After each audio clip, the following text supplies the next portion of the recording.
بسم الله الرحمن الرحيم.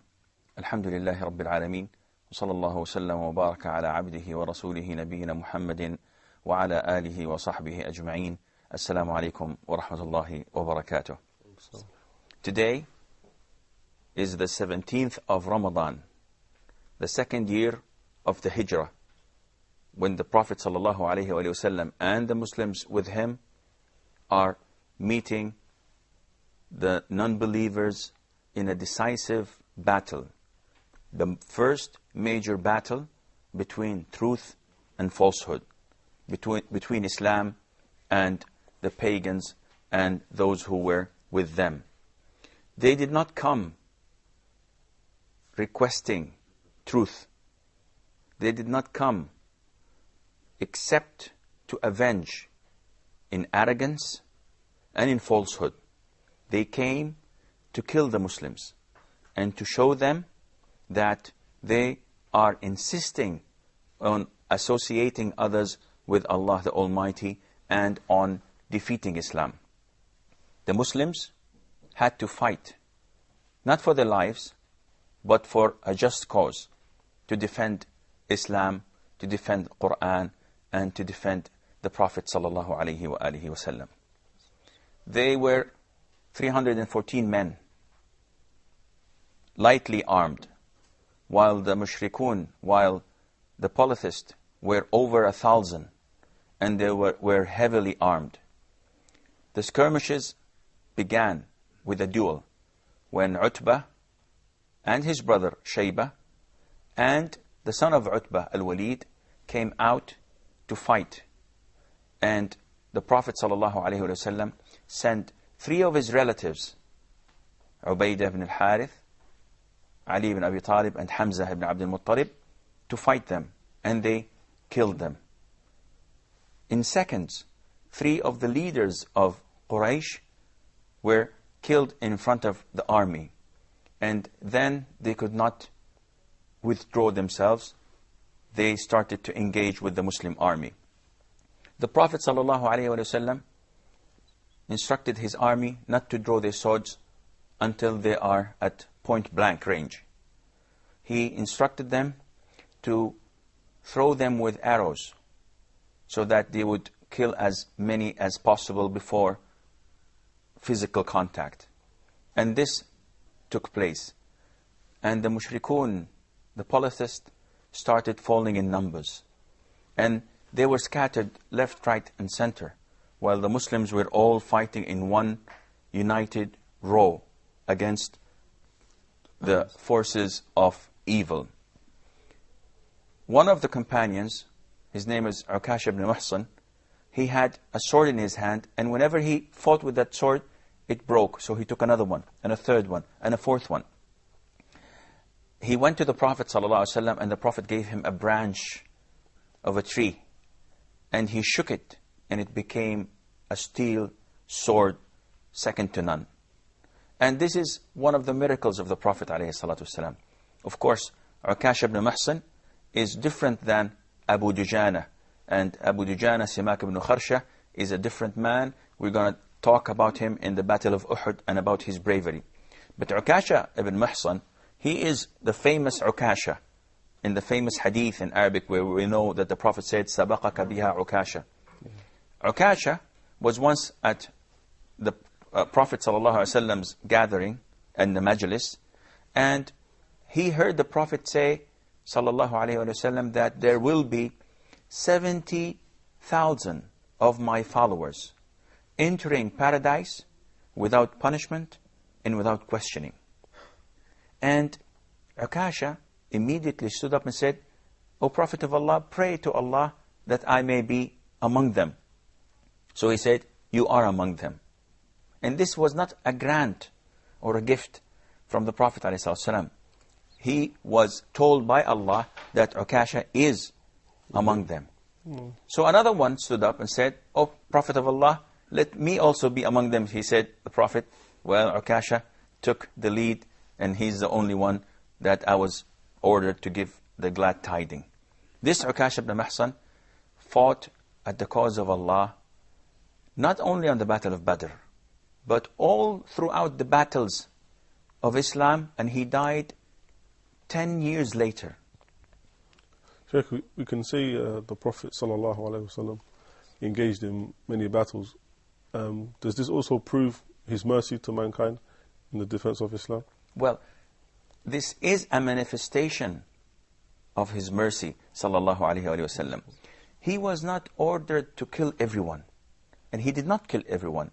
He took prisoners, and he did not even keep the prisoners in camps with, as we will hear inshallah, in poor standards of living. He did not torture them, he did not abuse them. He was a mercy because his mission was to get the people out of darkness into the light. And it is exactly like a doctor. When you have a patient, and this patient is crying, and he is in agony, in pain, if you come to this patient trying to help him, he would probably reject your help, because his condition and his physical pain prevent him from recognizing help when it's coming. If the doctor adheres to this rejection and goes, the patient is going to die. But at some point, the doctor has to use force. And the patient, after a week or two, after he is healed, he will recognize and appreciate the work that the doctor did. Likewise, the Prophet ﷺ, his fightings were not to control people or to enslave them. His fightings and wars were not aimed to economical gain or political gain here or there. His fightings were only to get the people out of darkness into the light, to guide them to Islam. And that is why, in the authentic hadith, the Prophet ﷺ says that I am wondering of people being pulled by shackles and chains to paradise. It's a matter of astonishment and wonder. Subhanallah, the Prophet is wondering, how do people get pulled to paradise against their will? And scholars explain this. They said, this is exactly the case of those who fought the Prophet ﷺ, or fought Islam in general, and then they were prisoners of war. And while they were prisoners of war, they were non-believers, they were non-Muslims. And after a while, they embraced Islam after looking at the environment around them and at the behavior of Muslims. They liked Islam, so they reverted to Islam and they became Muslim. And they died as Muslims. So the main cause for them to enter paradise were those shackles and chains. So the Prophet is saying, subhanallah, they were non-Muslims and yet they were pulled to paradise against their will because they were prisoners of war. And that is why these wars were mercy to the world. The Prophet ﷺ was mercy to the world. He did not burn houses. He did not kill people. He and his forces never raped women. On the contrary, he was always instructing his soldiers not to harm a child, nor a woman, nor an elderly, not to harm a monk or a priest, not to destroy temples and houses of worship. So these are the rules of engagement that the Prophet ﷺ gave us and his companions. And this is the difference between the Muslims when they are in the war, and you said they treat the prisoner like a good way, and they don't kill the children and this and this and this. And now, as if we look at the kuffar now, what they are doing in Iraq and Palestine, we can wonder, this is the difference between the Muslims and the kuffar. Well, again, I do not like generalizing the issue. We cannot say that all non-believers are savage and they mistreat the Muslims. Individuals, maybe. Maybe. Individuals are there. But the trend, you have to look at the religion, at the belief.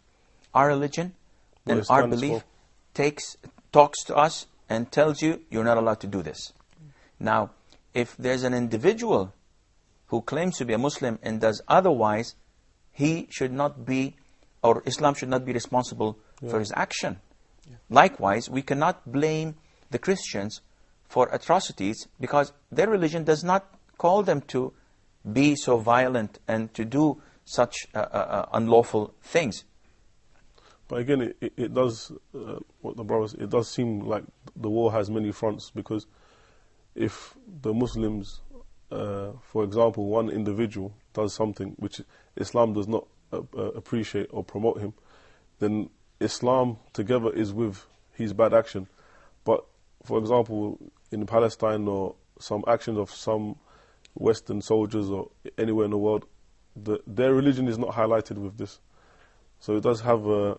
Yes, this is true. Unfortunately, whenever a Muslim does something, they don't mention his nationality or his race. So if a person from Yemen, for example, does something, they wouldn't say a Yemeni did. They would say a Muslim. If a Muslim from Chechnya did something, they would not say a Chechnyan rebel did this. They would say a Muslim terrorist.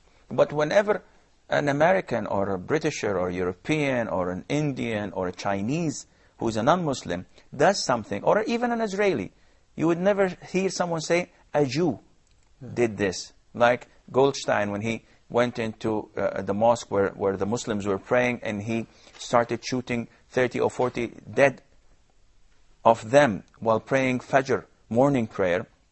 Nobody said a Jew extremist. And they would say that, someone who was mentally ill. He's an Israeli, he's from the reserves, he's a soldier, but they never attach this to their religion, except Islam, so that people would have Islamophobia. People would fear Islam. Well, going back to the Seerah again, the battle now is taking place, and the Muslims and the pagans are fighting for their causes, each for their different and individual cause. We come to see that they are falling in numbers, great numbers, and not only small people, because those who came out were the leaders of Quraysh, and those who followed them were the elite of that city and that tribe. So it was an issue of honor, it was an issue of pride. They went with arrogance, with their wealth, with their women, with their slaves to play the music and chant and play the duf and tambourine and so on. So they had no idea what was going to face them.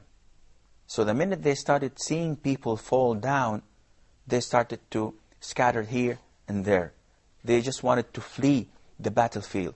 And only few remained fighting in defiance and in disbelief. This cannot be happening. This is a nightmare. Something has to change. And they stood in defiance, trying to change things, but it was inevitable that it was their death coming to them. I think we have a short break. Stay tuned, and inshallah, we will be right back.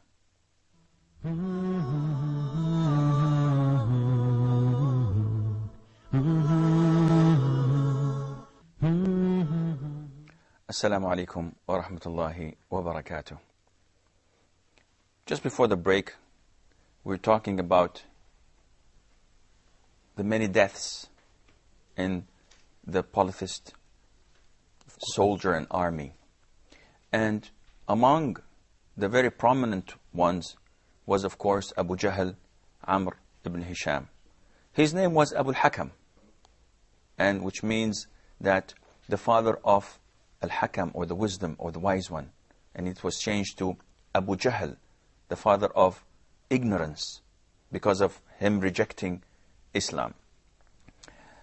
Abdurrahman ibn Auf, one of the first to embrace Islam, and one of the richest merchants of Islam, and one of the 10 that the Prophet said, ﷺ, that they are in paradise.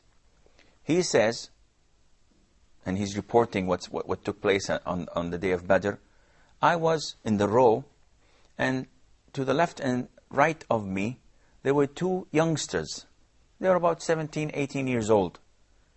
You know, in a battlefield, you would like to be surrounded by strong men so that you can guarantee that your back is protected or your sides are protected.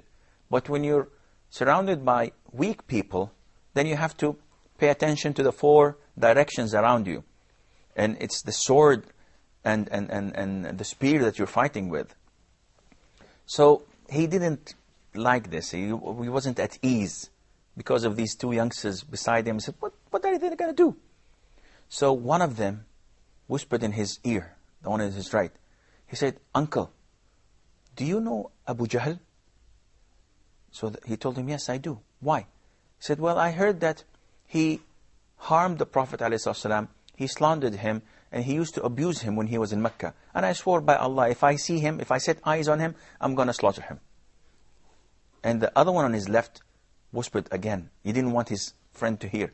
Uncle, do you know Abu Jahl?" He said, "Yes, why?" And he said exactly the same thing.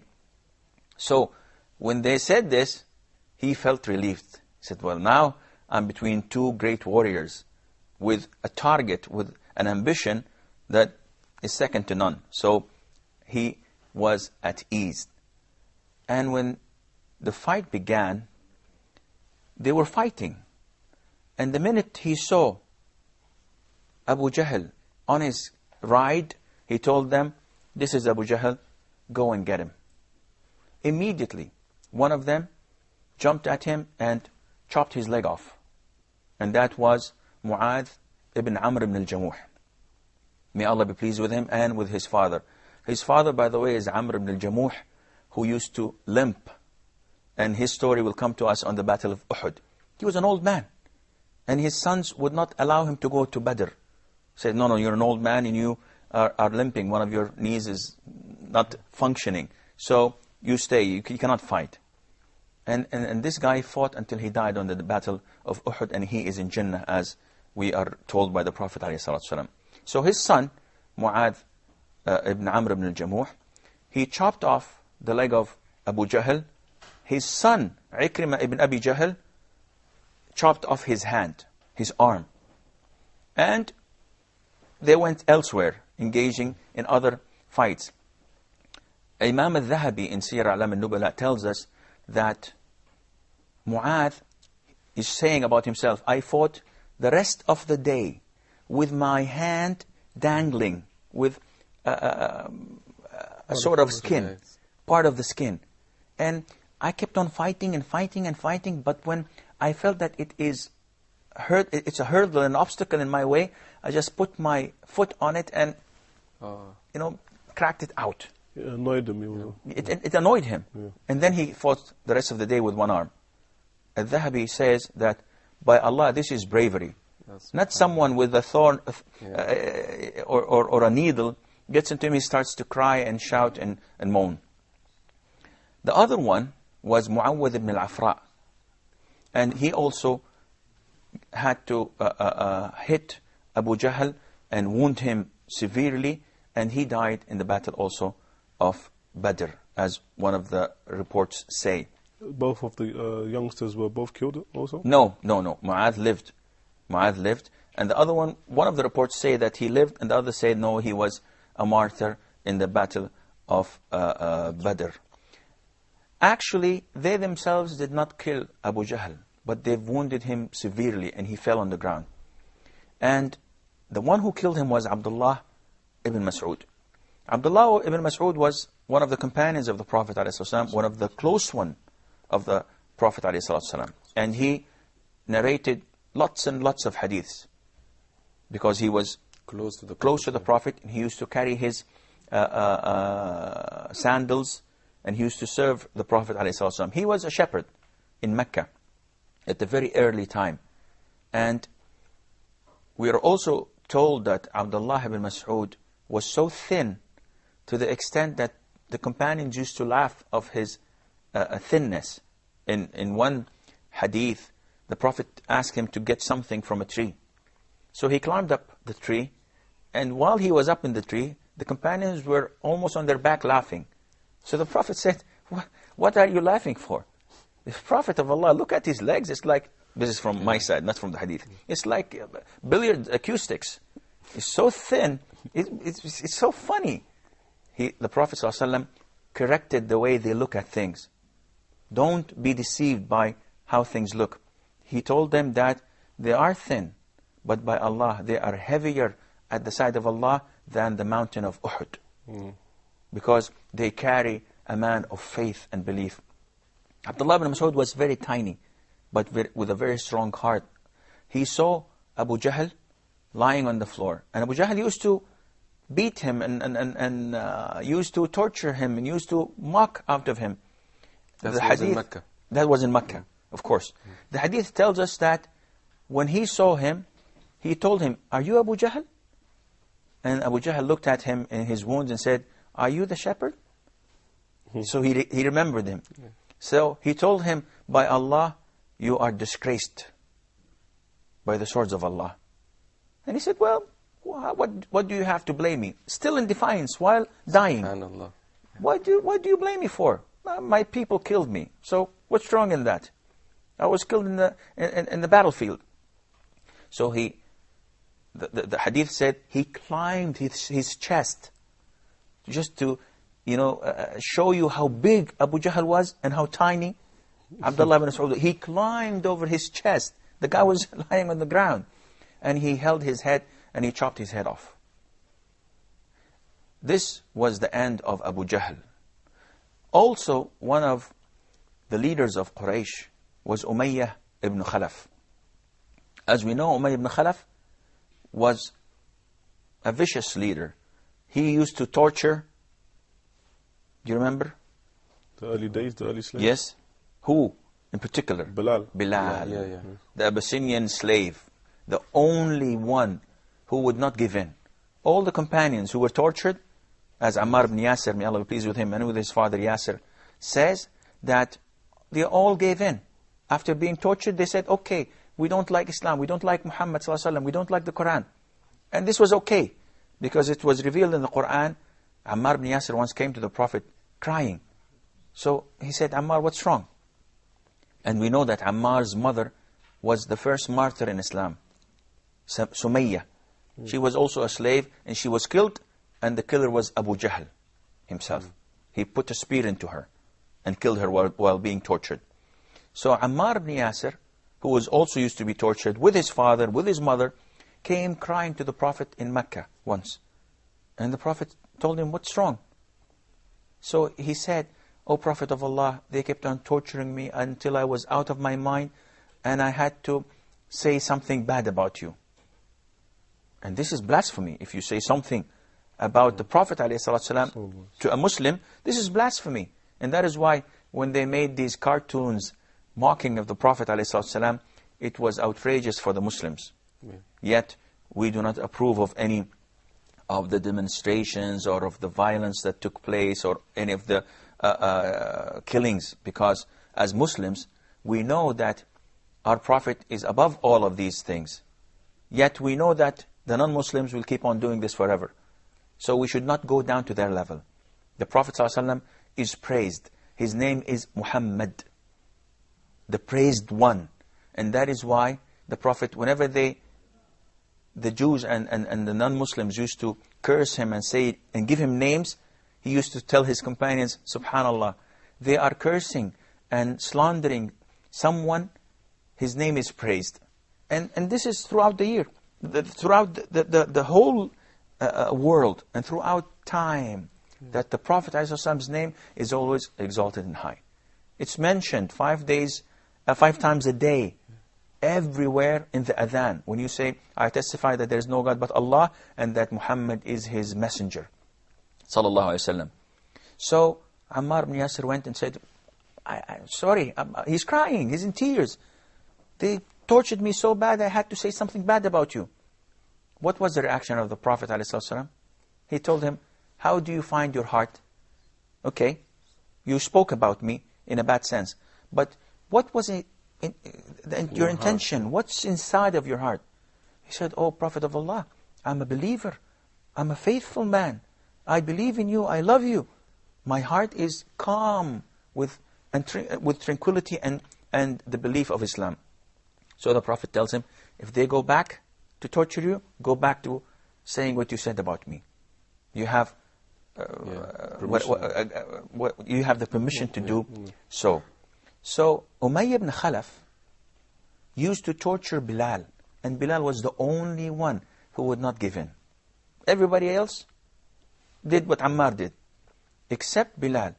They tortured him so bad, yet he never ever accepted to say anything bad about Islam or to reject Islam. And then Umayyah ibn Khalaf with his son Ali were there.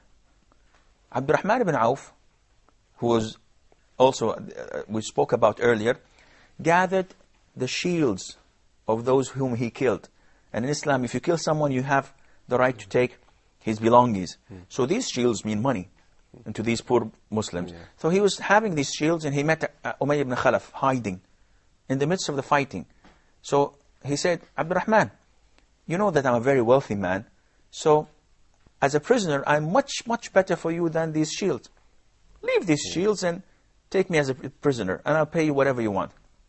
He just wanted to save his life. So he said, okay, it's a good deal. He threw the shields, and he went with Ali ibn Umayyah and Umayyah ibn Khalaf. And he went with them. And as they were going, Bilal ibn Rabah saw him. And then he remembered. He said, Umayyah ibn Khalaf, I shall not live if he lives. I shall not live if he lives. I shall not live if he lives. And he started calling the Muslims. Umayyah ibn Khalaf, the enemy of Allah. Abdurrahman ibn Auf told him, Bilal, for God's sake, please, this is my prisoner. Don't do this to me. He's my prisoner. I'm protecting him. And he said, I shall not live if he lives. And he called the people from Ansar and also other slaves who used to be tortured. And they started by killing Ali, the son of Umayyah. And Umayyah burst into tears and started crying. He knew that he was going to die. Abdurrahman ibn Auf told him, go on the floor. Sit on the ground. He sat on the ground and he covered him with his body. But the Muslims came with the swords and they chopped him from underneath him. And they killed him. And Abdurrahman ibn Auf said, may Allah have mercy on Bilal. He made me lose my shields and he made me lose my prisoners. The hell with him. I could care less about him. But I could care about the money I would have made. I'm afraid that this is all the time we have for today's program. But until we meet next time, I'll leave you inshallah fi amanillah. Wassalamu alaikum wa rahmatullahi wa barakatuh.